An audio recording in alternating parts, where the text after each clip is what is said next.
Nuevamente sean bienvenidos a este canal.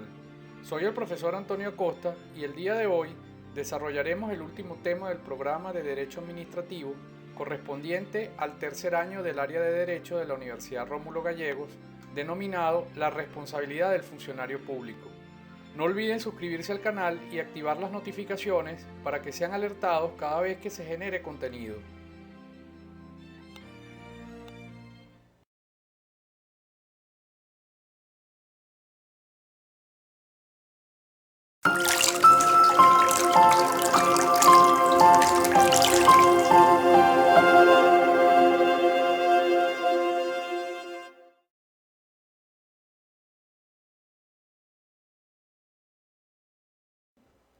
El contenido que desarrollaremos en esta oportunidad será el siguiente.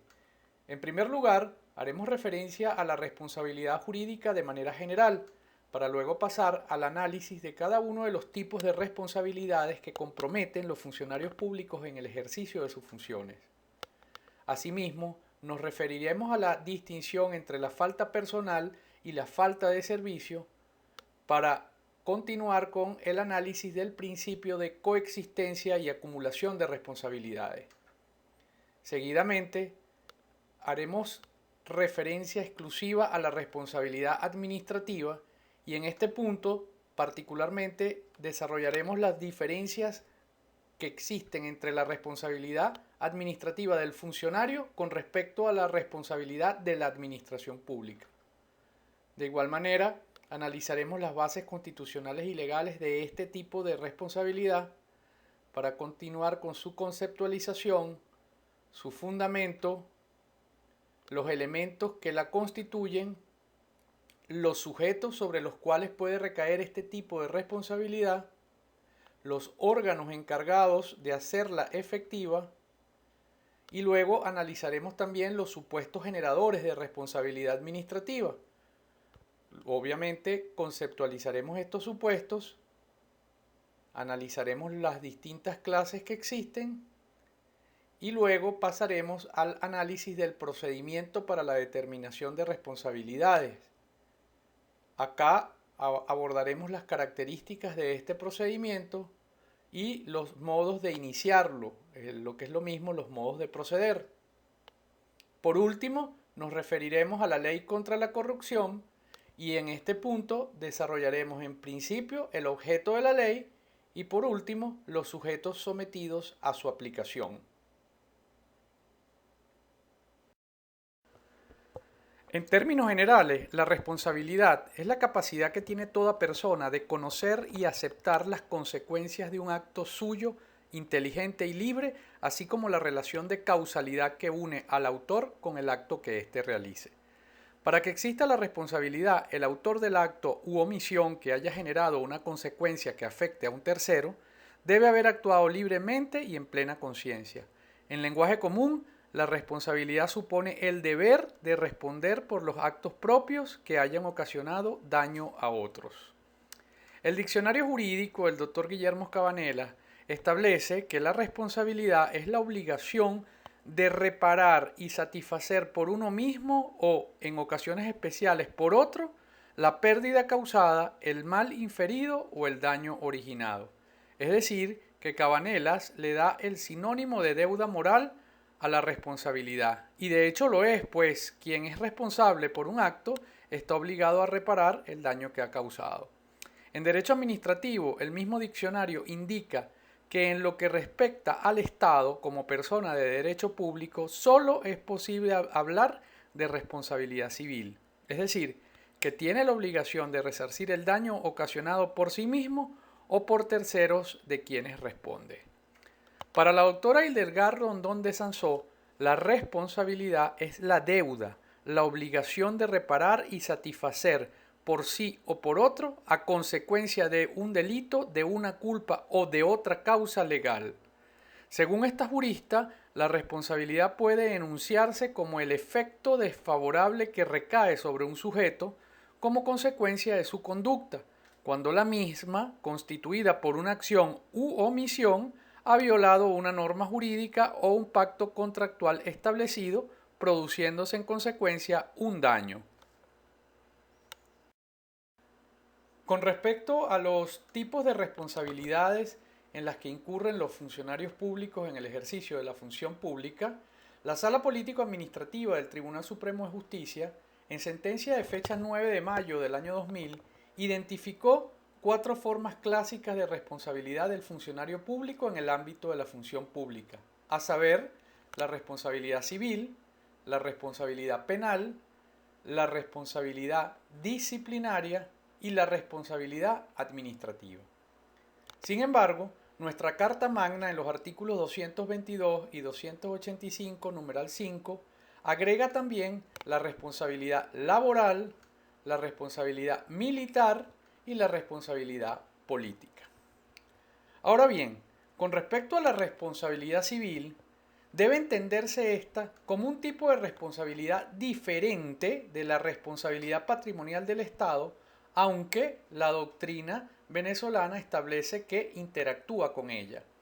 Este tipo de responsabilidad tiene lugar cuando un funcionario público en ejercicio de sus funciones, ya sea por acción u omisión, produce un daño patrimonial a un tercero o a la propia administración pública, el cual debe reparar. Se sintetiza también como la acción que puede intentar cualquier particular contra el funcionario público a fin de reclamar la indemnización por los daños causados como consecuencia de una conducta indebida en el ejercicio de sus funciones públicas, o por el contrario, la acción por parte del Estado denominada acción de regreso, que ocurre en los casos en que la administración pública ya indemnizó al particular por los daños y perjuicios ocasionados por el servidor público. Como bien lo señala Alan Gruber Carías, la responsabilidad civil impone al funcionario público la consecuencia fundamental de resarcir o reparar los daños causados. El responsable civilmente debe restablecer las cosas a la situación que tenían antes de producirse el daño y cuando ello no es posible debe indemnizar los daños y perjuicios causados. La vía procesal para hacer efectiva esta responsabilidad, cuando la misma es atribuible a los funcionarios públicos, es el denominado reparo fiscal. La determinación de este tipo de responsabilidad atañe obviamente a la jurisdicción civil. Con respecto a la responsabilidad penal, esta se produce cuando la acción cometida por el funcionario público se encuentra tipificada como un delito conforme a lo establecido en el Código Penal o en la Ley contra la Corrupción. La responsabilidad penal acarrea pena privativa de libertad en la medida en que un órgano de la justicia ordinaria penal produzca la sentencia correspondiente. De acuerdo con la jurisprudencia, esta responsabilidad puede estar causada directamente por un hecho ilícito contra el Estado o contra un tercero. Esta responsabilidad es exigible, obviamente, ante la jurisdicción penal. Con respecto a la responsabilidad disciplinaria, como lo indica Gruber Carías, la misma deriva del incumplimiento por parte de los funcionarios públicos de los deberes específicos que les impone la función pública. Esta responsabilidad se produce cuando el funcionario público incurre en determinados hechos que están sancionados por la ley con sanciones disciplinarias, como las establecidas en general en la Ley del Estatuto de la Función Pública, artículos 82 y siguientes. Se origina de la previa comprobación de una conducta tipificada en la Ley del Estatuto de la Función Pública como causal de amonestación o de destitución según la gravedad del caso. La sanción en este tipo de responsabilidad es la amonestación escrita o la destitución del funcionario del ejercicio de la función pública. En este último caso, la destitución puede derivar de una de las tres responsabilidades antes mencionadas. La sanción, previo el debido proceso, es impuesta por la máxima autoridad del organismo.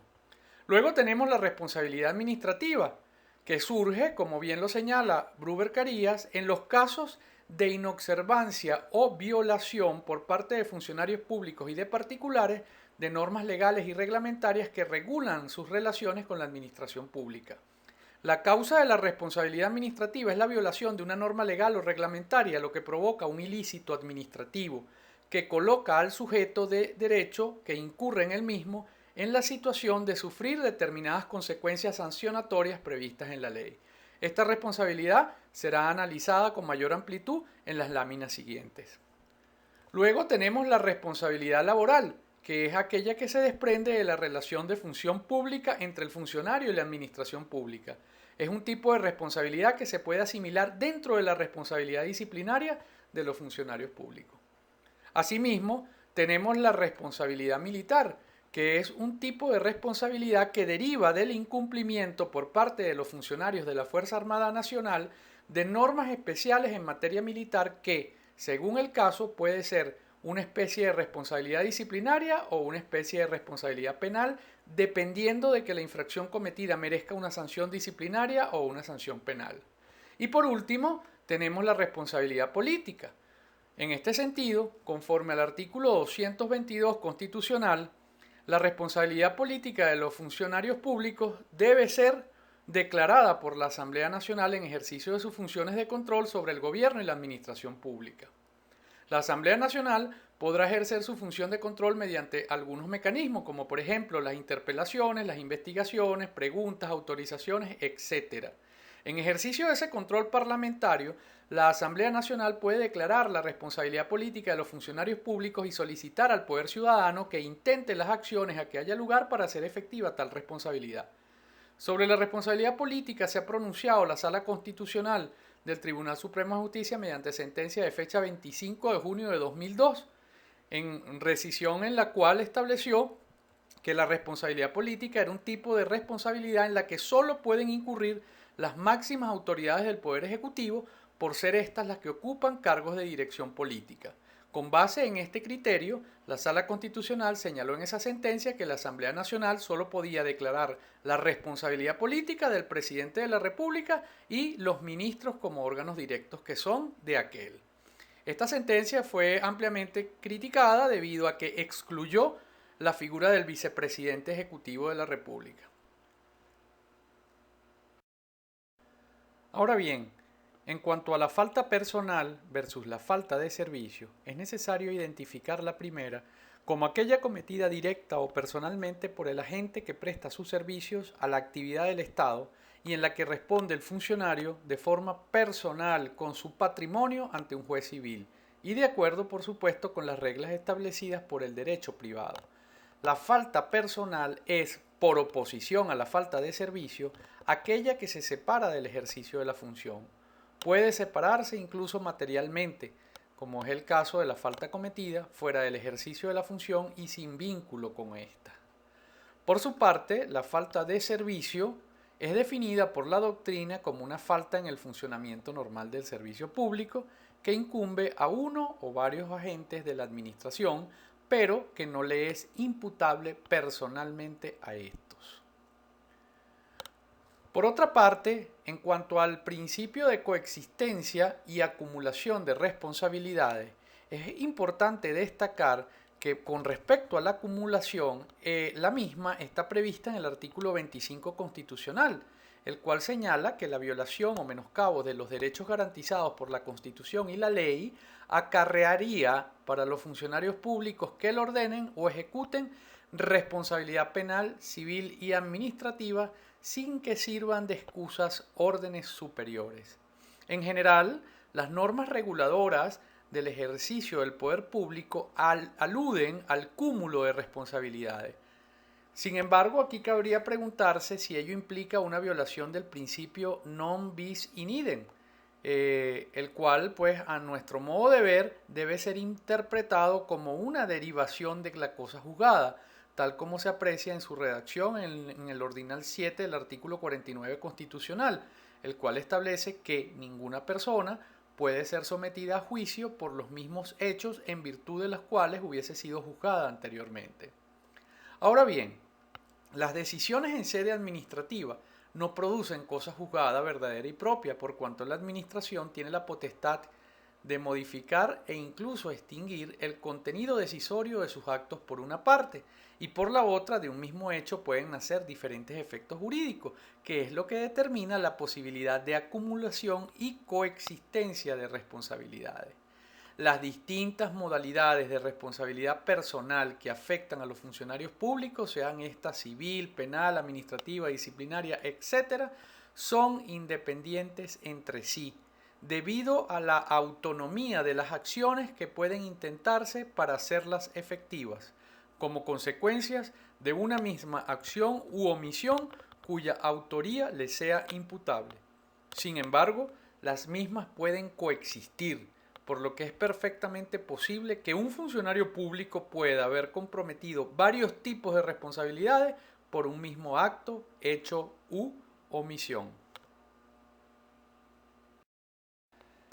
Seguidamente abordaremos la responsabilidad administrativa de los funcionarios públicos de manera particular, siendo este uno de los puntos más importantes del tema que estamos desarrollando.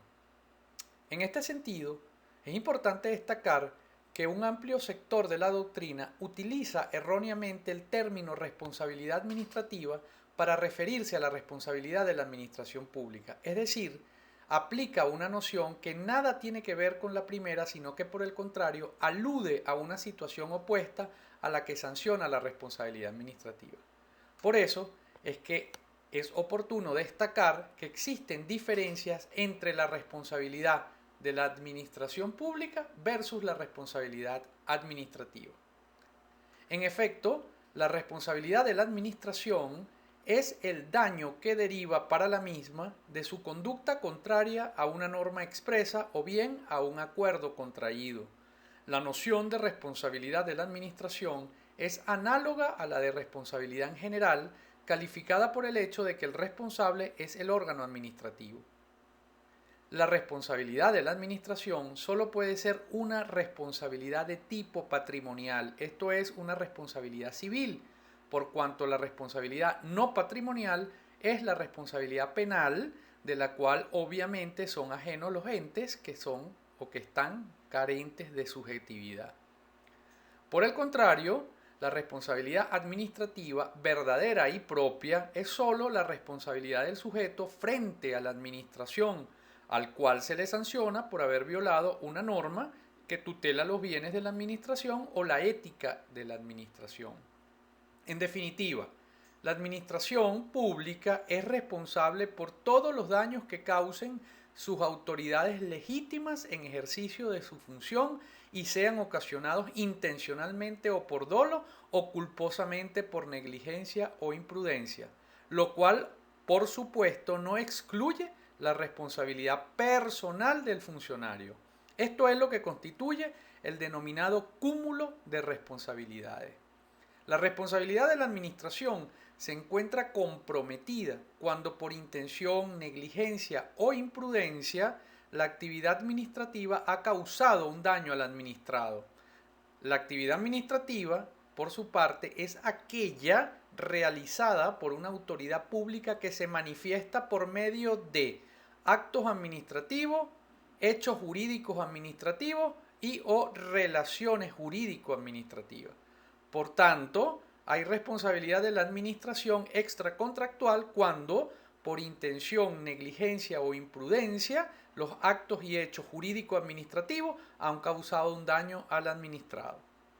Sin embargo, a pesar de que todo hecho o acto de la administración tiene que ser realizado por sus órganos, no siempre la exigencia de la responsabilidad a la administración requiere la individualización del agente. En efecto, fuera de los casos en que el daño es causado con intención por la actividad administrativa, en el cual sí es necesaria, por supuesto, la individualización del funcionario que ha obrado con intención para comprometer la responsabilidad de la administración, en los casos de negligencia o imprudencia no es siempre necesaria esa individualización.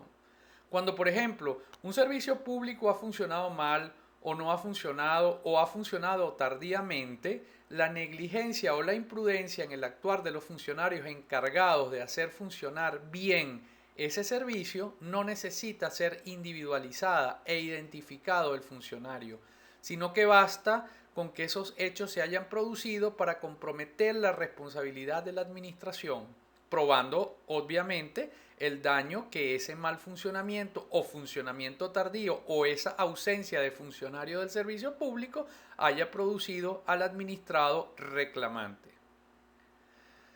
Con respecto al tema de las bases constitucionales y legales de la responsabilidad administrativa, es importante destacar que de acuerdo con nuestro texto constitucional, la República Bolivariana de Venezuela está configurada como un Estado de Derecho y por ende se encuentra subordinada a los principios de juricidad y responsabilidad. En nuestro país, ciertamente la Constitución del 99 y las leyes definen las atribuciones del poder público y a ellas debe sujetarse su ejercicio conforme al artículo 137 constitucional, o lo que es lo mismo, toda la actividad del Estado debe estar conforme o sometida al derecho. Esto es lo que se conoce con el nombre del principio de legalidad. Íntimamente conexo con ese principio de juricidad o legalidad se encuentra el principio de responsabilidad. En efecto, una consecuencia que deriva del primero de dichos principios es la que tiene que ver con la posibilidad de exigirle indemnización al Estado cuando éste causa daños a los administrados con ocasión del ejercicio de cualquiera de las funciones que realiza, de acuerdo a lo contemplado, por supuesto, en el artículo 140 constitucional. Pero no solo es factible, según nuestro ordenamiento jurídico, exigirle responsabilidad al Estado en los términos referidos, sino también a sus agentes o funcionarios cuando éstos, en el ejercicio del poder público, menoscaben los derechos consagrados en la Constitución Nacional. De allí surge el contenido del artículo 139, según el cual el ejercicio del poder público acarrea responsabilidad individual por abuso o desviación de poder o por violación de la Constitución o de la ley. Por otra parte, nuestro ordenamiento jurídico también establece un sistema de responsabilidades de los funcionarios públicos, por ejemplo, en la Ley Orgánica de la Contraloría General de la República y del Sistema Nacional de Control Fiscal, específicamente en sus artículos 82, 83 y 84, en la Ley Orgánica de la Administración Pública, artículos 8, 10, 14, 28, 32, 36, 37, 57 y 126, en la Ley Orgánica de la Administración Financiera del Sector Público, específicamente en el artículo 159, en la Ley del Estatuto de la Función Pública, en sus artículos 79, 80 y 81, y en el artículo 21 de la Ley contra la Corrupción. Dentro de este cúmulo de normas legales, pues tenemos delimitadas las bases constitucionales y por supuesto legales que amparan la responsabilidad administrativa en nuestro país. Ahora bien, a continuación nos referiremos a la conceptualización y el fundamento de la responsabilidad administrativa. En este sentido, podemos definir la responsabilidad administrativa como aquel tipo de responsabilidad que luego del procedimiento correspondiente declaran los órganos de control fiscal cuando se comprueba que una determinada persona, sea o no funcionario público y a cuyo cargo está el manejo o custodia de bienes o fondos públicos, ha incurrido en actos, hechos u omisiones antijurídicas y no excusables de aquellas tipificadas en el artículo 91 de la Ley Orgánica de la Contraloría General de la República y del Sistema Nacional de Control Fiscal. La responsabilidad administrativa stricto sensu tiene un ámbito muy limitado en el derecho venezolano, en el cual cuando se menciona dicha expresión se habla de algo muy concreto por tradición legislativa. En efecto, las leyes relativas al control sobre la hacienda pública que realiza la Contraloría General de la República han limitado la responsabilidad administrativa a la que declara dicho órgano al sancionar la violación de las normas que ella tutela en forma expresa. En consecuencia, la responsabilidad administrativa se origina cuando existe un dictamen firme por parte de la Contraloría General de la República o de cualquiera de los órganos que conforman el sistema de control fiscal, como consecuencia de un mal manejo, incumplimiento de deberes formales, omisión de actuación administrativa o la actuación ilegal, no de carácter penal, por parte del funcionario público de las normas y manuales y procedimientos previamente investigados. Este tipo de responsabilidad, una vez comprobada, produce los efectos de suspensión temporal del ejercicio de la función pública o una multa determinada en unidades tributarias según la gravedad del caso. Para Alan Bruber Carías, la responsabilidad administrativa surge por actuaciones contrarias a derecho, aunque las mismas no hayan producido un daño concreto. El fundamento de la responsabilidad administrativa surge o es imputable a los servidores públicos como consecuencia del actuar ilícito de ellos, se basa en las infracciones que, en criterio del órgano que la declare, hayan cometido personas encargadas de la administración pública. Así lo estableció la Sala Constitucional del Tribunal Supremo de Justicia en sentencia número 1338 de fecha 25 de junio de 2008. La responsabilidad administrativa deriva de la potestad sancionatoria, que es la facultad de la administración de establecer penalidades no corporales por la violación del ordenamiento administrativo. Estas violaciones pueden tener diferentes objetos o contenidos, así pueden tener carácter fiscal, urbanístico, ecológico, relativo a la seguridad, etcétera, etcétera. Las sanciones administrativas aluden a las penas que se imponen por mandato del ordenamiento jurídico general, en cuanto que las medidas disciplinarias son las penas que se imponen cuando el funcionario comete faltas contra el ordenamiento jurídico particular del organismo en el cual ejerce sus funciones. Analizaremos ahora los elementos constitutivos de la responsabilidad administrativa. En este sentido, este tipo de responsabilidad normalmente se imputa a un sujeto, sea funcionario público o no, como consecuencia de la conducta violatoria de una regla propia de la administración.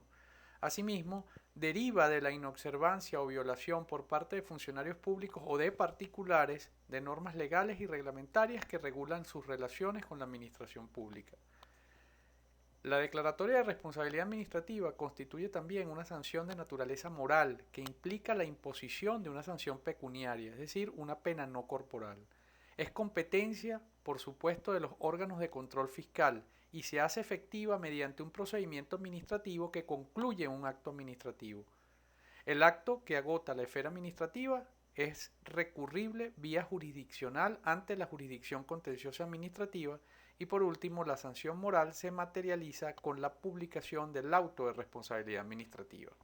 Ahora bien, corresponde entonces analizar sobre quién recae este tipo de responsabilidad y de acuerdo con lo dispuesto en el artículo 82 de la Ley Orgánica de la Contraloría General de la República y del Sistema Nacional de Control Fiscal, este tipo de responsabilidad puede recaer, en primer lugar, sobre todos aquellos que estén investidos de función pública. También recae o puede recaer sobre los empleados de los entes mencionados en el artículo 9 de la Ley Orgánica de la Contraloría General de la República y del Sistema Nacional de Control Fiscal, estén en funciones de dirección, supervisión o subordinación. De igual manera puede recaer sobre los obreros de esos organismos y en definitiva puede recaer sobre cualquier particular que contrate o administre recursos de alguno de esos entes.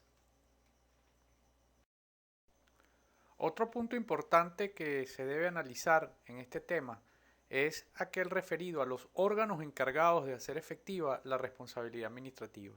En este sentido, corresponde a los distintos órganos de control fiscal previstos en el artículo 26 de la Ley Orgánica de la Contraloría General de la República y del Sistema Nacional de Control Fiscal, encabezados por la Contraloría General de la República como el órgano constitucionalmente autónomo, integrante del Poder Ciudadano y rector del Sistema Nacional de Control Fiscal, al servicio del Estado y del pueblo venezolano para velar por la buena gestión y el correcto uso del patrimonio público, hacer efectiva la responsabilidad administrativa de los funcionarios públicos y demás sujetos previstos en el artículo 82 de la referida ley.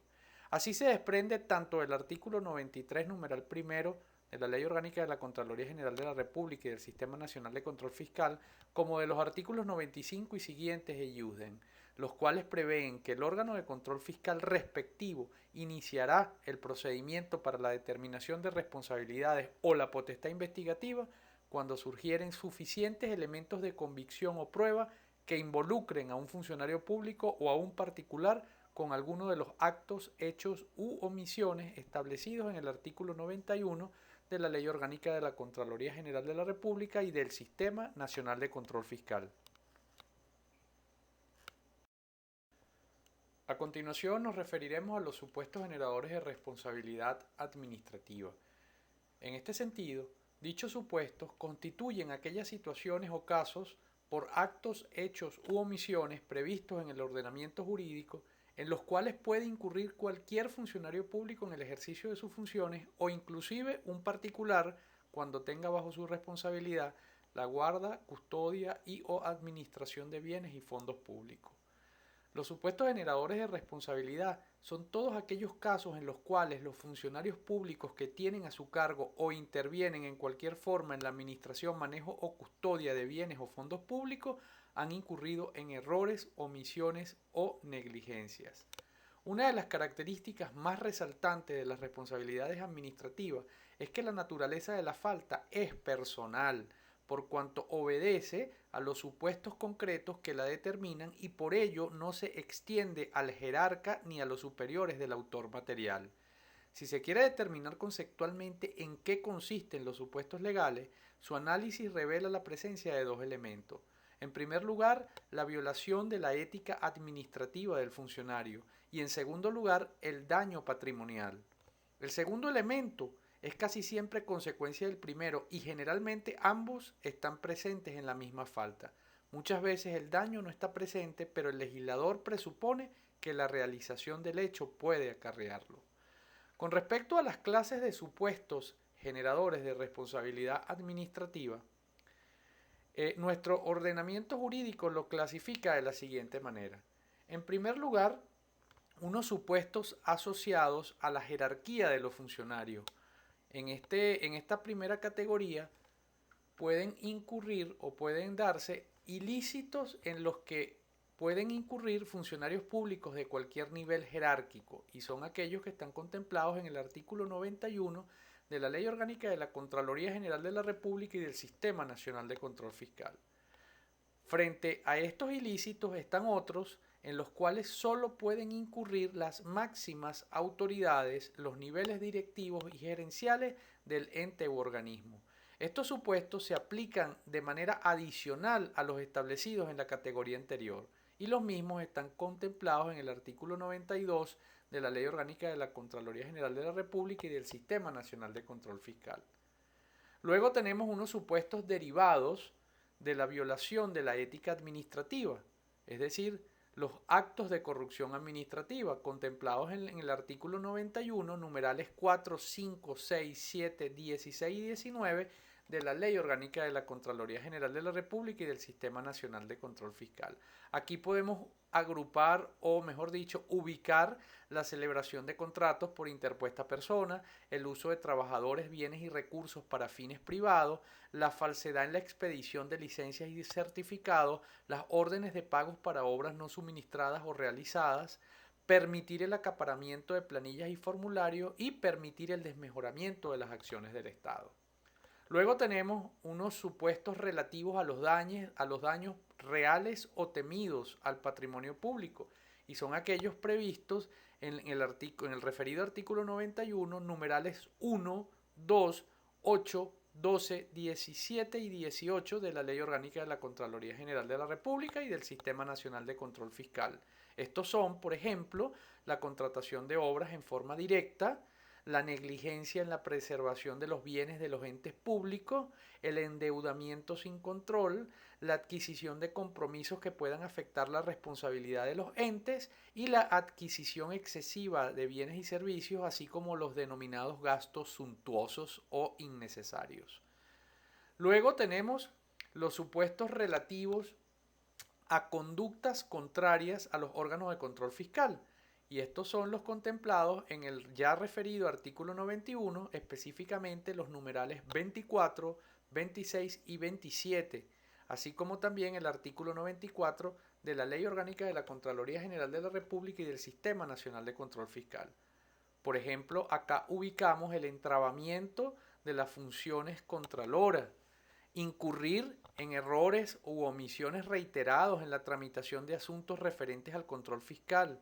la falta de comparecencia ante los órganos de control cuando hayan sido citados, la falta de envío o exhibición de libros, informes o documentos por parte de los sujetos sometidos a una investigación o a un procedimiento. Y también, por supuesto, la designación de los titulares de los órganos de control fiscal de forma contraria a lo que establecen las normas.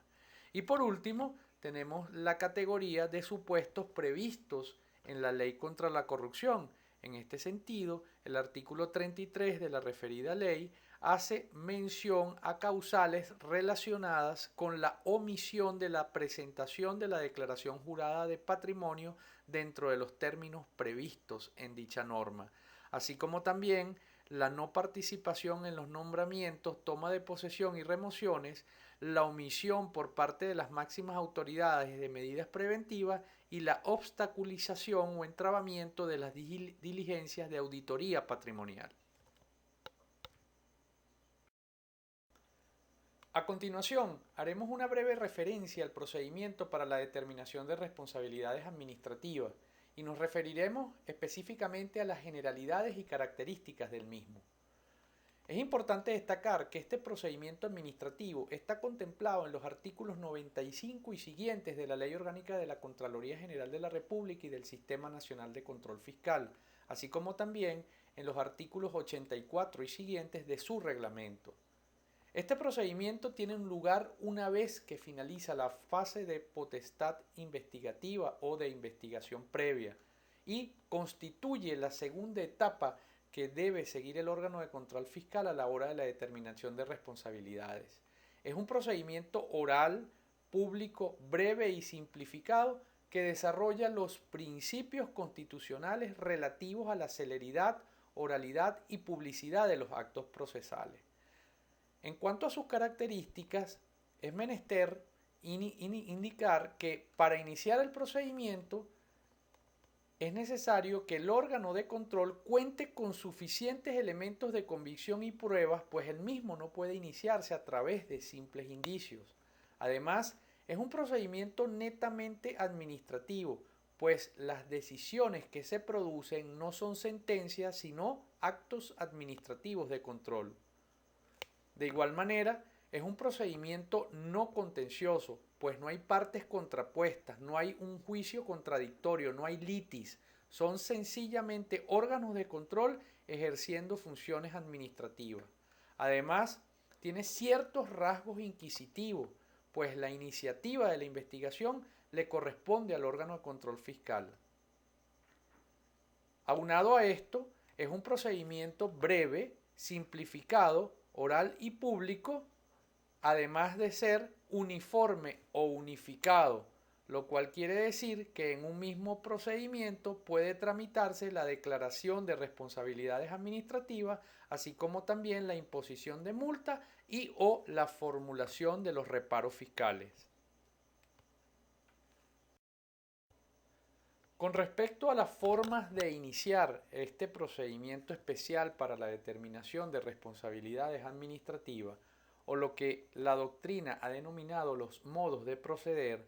es preciso indicar que de conformidad con los artículos 96 de la Ley Orgánica de la Contraloría General de la República y del Sistema Nacional de Control Fiscal y 85 de su reglamento, este procedimiento especial podrá iniciarse bien de oficio, por denuncia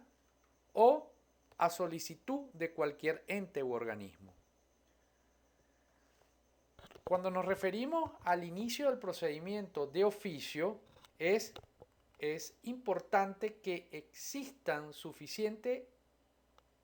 elementos de convicción o pruebas que lleven al órgano de control a iniciar el procedimiento a motu propio. Es importante destacar que el artículo 85 del reglamento de la Ley Orgánica de la Contraloría General de la República y del Sistema Nacional de Control Fiscal prevé dos tipos de modos de proceder de oficio. En primer lugar, el inicio como consecuencia del ejercicio de las funciones contraloras, tales como auditoría, fiscalizaciones, etc., y el inicio como consecuencia del ejercicio de la potestad investigativa. Ahora bien, cuando se inicia por denuncia, cualquier particular debidamente identificado puede denunciar por ante el órgano de control fiscal respectivos aquellos hechos irregulares de los cuales haya tenido conocimiento y que presuntamente se hubieran cometido dentro del ente público sujeto al control del órgano fiscalizador. Esta denuncia puede ser escrita o verbal y debe acompañarse de suficientes elementos de convicción que permitan presumir fundadamente la responsabilidad de algún funcionario público. Si la denuncia es presentada por escrito, debe ir firmada en original. En el caso de que sea presentada en forma verbal, debe levantarse un acta donde se transcribirá la denuncia. También puede realizarse a través de medios electrónicos tales como email, fax, etc. Todo esto de conformidad con el artículo 96 de la Ley Orgánica de la Contraloría General de la República y el Sistema Nacional de Control Fiscal en su segunda y tercera parte. La denuncia no es un medio obligante para iniciar el procedimiento, pues en principio la misma debe revisarse, analizarse, valorarse, ya que pudiera presentarse el caso de que la misma esté infundada o que verse sobre hechos que estuvieron prescritos, en cuyo caso se debe ordenar el archivo de la denuncia. En los casos en que la denuncia no fuere procedente por cualquier motivo, se elaborará un auto expreso en el cual se dejará constancia de que no hay lugar al procedimiento de determinación de responsabilidades por denuncia. En todo caso, el órgano de control no está obligado a informar sus actuaciones posteriores al denunciante, a menos que éste lo requiera por escrito, en cuyo caso se le contesta de la misma manera y se hace un bosquejo de las actuaciones realizadas sin indicarle los resultados obtenidos. Hoy en día no son admitidas las denuncias anónimas o por noticia criminis, sin perjuicio de que el órgano de control fiscal obviamente pueda aperturar una investigación de oficio cuando existan suficientes méritos para ello. Todo lo relativo a las denuncias en este tipo de procedimientos está previsto en una normativa denominada Instructivo para la presentación de denuncias que emanó de la Contraloría General de la República en fecha 23 de junio del año 2000, publicado en la Gaceta Oficial número 36.979. Cuando el procedimiento se inicia a solicitud de organismos o empleado público,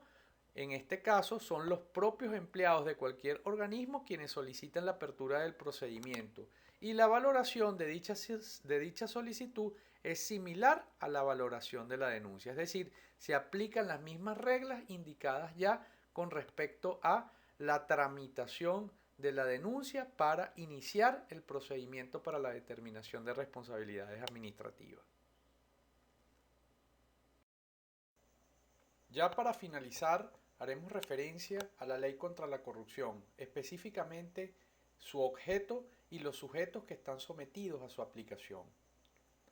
En este orden de ideas es importante destacar que uno de los objetivos principales que persigue la ley contra la corrupción es la creación de mecanismos preventivos y represivos que resulten eficaces para confrontar este flagelo denominado corrupción. En este sentido, el artículo 1 de dicha ley establece textualmente que el presente decreto con rango, valor y fuerza de ley tiene por objeto el establecimiento de normas que rijan la conducta que deben asumir las personas sujetas a la misma, a los fines de salvaguardar el patrimonio público, garantizar el manejo adecuado y transparente de los recursos públicos, con fundamento en los principios de honestidad, transparencia, participación, eficiencia, eficacia, legalidad, rendición de cuentas, responsabilidad y corresponsabilidad consagrados en la Constitución de la República Bolivariana de Venezuela, así como la tipificación de los delitos contra el patrimonio público y las sanciones que deberán aplicarse a quienes infrinjan estas disposiciones. La diferencia entre la actual ley contra la corrupción, por cierto, sancionada vía ley habilitante como un decreto con rango, valor y fuerza de ley contra la corrupción y publicada en la Gaceta Oficial número 6155 de fecha 19 de noviembre de 2014, y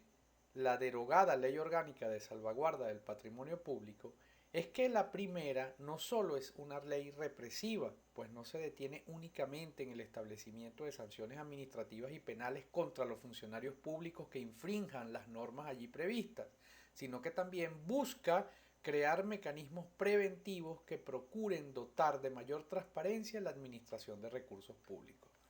La ley contra la corrupción desarrolla los principios establecidos en el artículo 141 constitucional, cuando señala como uno de sus objetos el establecimiento de normas que rijan la conducta que deben asumir las personas sujetas a la misma, a los fines de salvaguardar el patrimonio público y garantizar el manejo adecuado y transparente de los recursos públicos, con fundamento en los principios de honestidad, transparencia, participación, eficiencia, eficacia, legalidad, rendición de cuentas, responsabilidad y corresponsabilidad. Ese primer objetivo busca crear mecanismos de carácter preventivo, es decir, herramientas útiles para prevenir la corrupción, evitando que existan las condiciones para que tales actos se produzcan.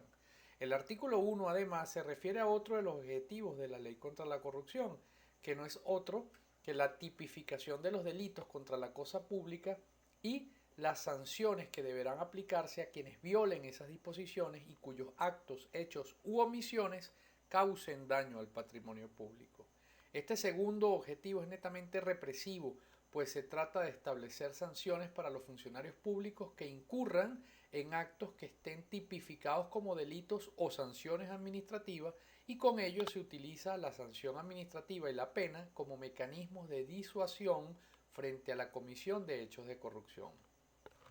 Con respecto a los sujetos sometidos al ámbito de aplicación de la ley, el artículo 2 de la misma establece que están sujetos a dichas normas las personas naturales y jurídicas, públicas y privadas, los funcionarios públicos y las funcionarias públicas, las comunas, los consejos comunales, las asociaciones socioproductivas y las organizaciones de base del poder popular, así como cualquier